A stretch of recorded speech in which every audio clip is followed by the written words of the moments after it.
Good morning. It is now 8:15 in the morning in California. Trying to fix my phone. Keeps going sideways on the selfie stick. So, the chili verde is all canned. I heard the clicks going off last night, so you will see, I don't know if you could tell on camera, it's a little dot right there. Well, when you take the jars out of the canner, they kind of puffed up, and then they suck and go, and goes click, so they're all done.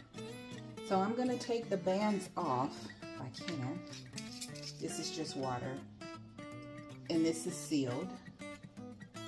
I'm going to reuse these bands. I'm going to stick them back in the water with the other lids, and I'm going to re-sanitize them.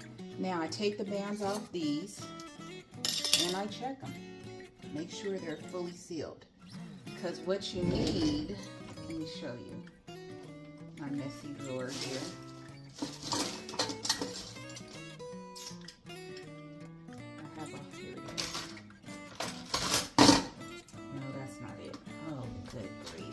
Always when I'm on camera.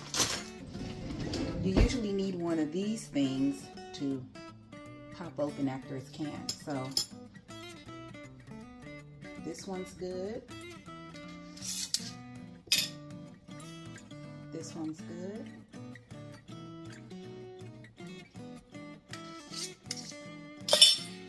This one's good. It's not loose. This one's good. Just finished my breakfast. Yeah, it's good. So I'm going to label them. Salsa Verde, and yesterday was the 24th. And then put them in the cabinet. I'm not going to sit them on top of each other because that could compromise the seal. And I check them every couple of months, make sure the seal is still good. If you start smelling something in the cabinet and you have your own canned goods, start checking them. That happened to me once when I first started canning. I was like, there's a smell, there's a smell. And I found it, and it was, woo, it was nasty. Through the whole can, everything. I didn't try to keep nothing to clean it. No, it all went in the trash. It was no good.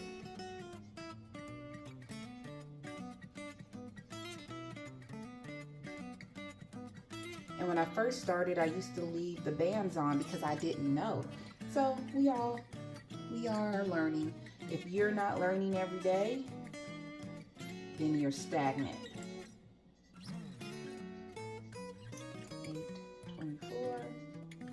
24. And that is it. I put my canned goods at the top of these two cabinets and over my refrigerator over there, and I do use my canned goods. You just don't want to can it and leave your food there forever. I do use them. They say up to 18 months. I've had some stuff 2 years, and then I still use it. Jellies, pickles, things of that nature. But this is the complete canning of my salsa verde. So now what I'm going to do is put them up here in the cabinet, and I am going to start getting my ingredients together for my spaghetti sauce. Start cleaning the tomatoes. I'm going to start with the bigger tomatoes before I start hitting aromas because I have less of the bigger tomatoes, and start with those, and then see how many of the aromas that I use. Remember, I still need to make salsa too. Now, me only having 4 of these is okay because it's only 2 people in this house, me and my mom. So 1 jar of this would be good for us. But I do sometimes give some of my canned goods to my family, and they do enjoy it. So, okay, let me go ahead, put this up, get this cleaned, get the counter cleaned off, and get started on the tomato spaghetti sauce. Okay, so I have blanched and peeled and cut all the tomatoes. I have them in the big pan sitting over there. I am re-sanitizing appetizing lids and bands. Take this off. And heating up the water for the water bath counter. About a half a cup of olive oil. Well, the recipe calls for a half a cup of olive oil. I don't measure it, I just pour a little bit at the bottom and do this to my pan and let it heat up. I don't want too much oil. Then once I'm done with this, I will take the pan that has all the tomatoes in it, because that's a bigger pan than this one, and put all of the caramelized onions, this is 1 onion, into that pan, along with garlic powder. This is homemade garlic powder. This is parsley, dried parsley, sugar, basil, dried basil. I had to think for a minute, I'm a little tired, and salt. And I'll probably use more than that amount of sugar. How much sugar was it? I use this recipe every year, and 1 tablespoon of white sugar. Trust me, I'm probably going to use more sugar than that, because tomatoes can be pretty acidy. So I'm going to go ahead, turn this water up, throw my onions in there, start sizzling in a minute.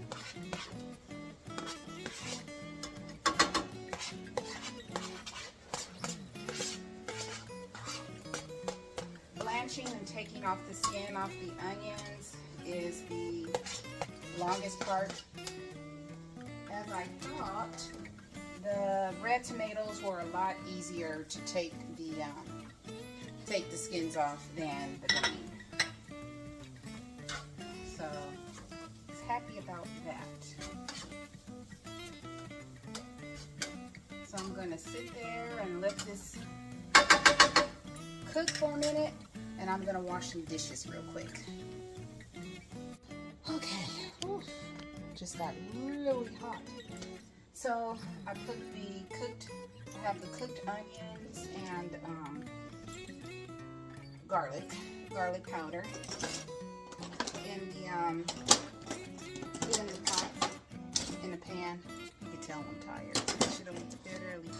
In the pan with the tomatoes.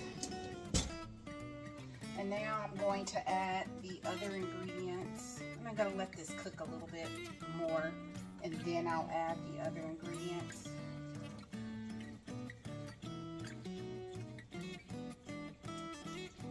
As you can see, kind of mix the onions in there. Onion and garlic. I may put some more garlic in there.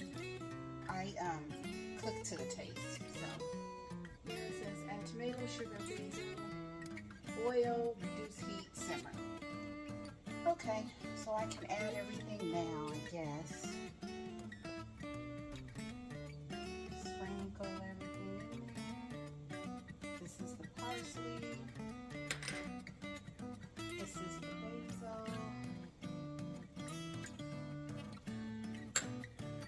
This is the sugar, which I'll probably be adding more sugar. And some salt.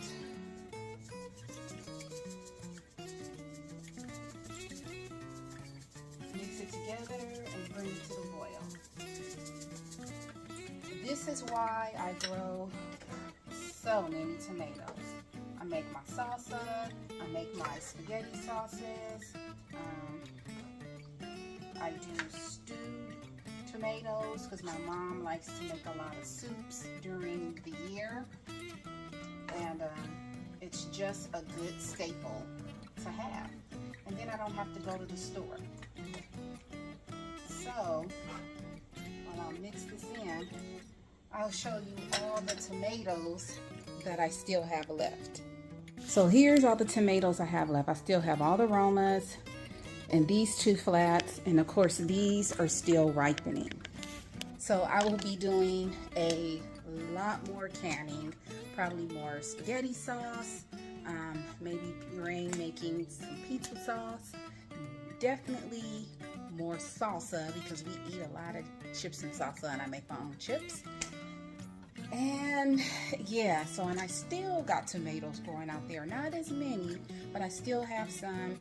And probably within a week or so, maybe 2 weeks, they'll all be ripened, and I'll be picking those tomatoes and shutting down the tomato garden beds because I gotta prepare for fall. And the beds where the tomato plants are where I put my leafy greens and brassicas and all of that good stuff. I like to grow lots of collards, lots of broccoli, lots of cabbages, because those cabbages again are used in soups and meals in the spring and in the summer. So let me go finish stirring the spaghetti sauce and start getting everything ready to go in the counter. Okay, so I got 6 pints of spaghetti sauce. So I've taken out all bubbles, left a 1/2 inch space in the jars, cleaned off the jars with the paper towel and vinegar, and now the water is boiling, so I'm putting the jars in the water. I got 6. Very, very happy about that. And I still have a lot of tomatoes left. So that is a blessing and a good thing. And I still have, as you can see, a little bit of sauce left in there.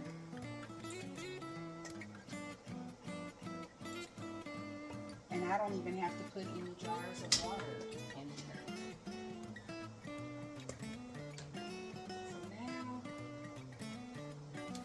Part I hate is letting down the rack.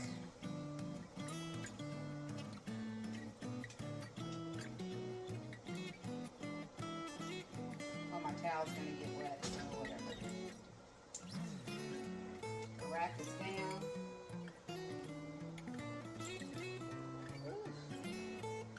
Put these in the washing machine. 20 minutes.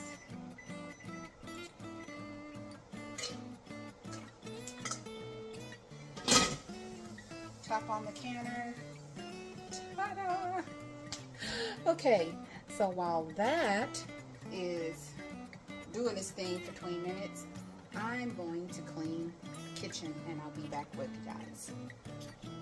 Okay, so I finally pulled the jars out of the freaking counter. I'm trying to pull the jars out. They done toppled over 1,200 times. Trying to get them out the water bath counter is so frustrating sometimes. Anyway, they're out. 6 cans of spaghetti sauce. Hopefully these tops will start clicking and they'll be sealed. I even had a little bit left over. These are lids and bands that I have already sanitized, which they haven't been used. They will get re-sanitized. Right now I'm just kind of letting them dry. Sorry for my tone, just frustrated trying to get these freaking jars out of the canner. Anyway, this is day 2 of canning. Hopefully I can can some more next Sunday. I am one with the world. Okay, as I always say, please find peace within yourself and please be peaceable with everyone around you. I love you all. Have a fantastic Sunday. Bye, everyone.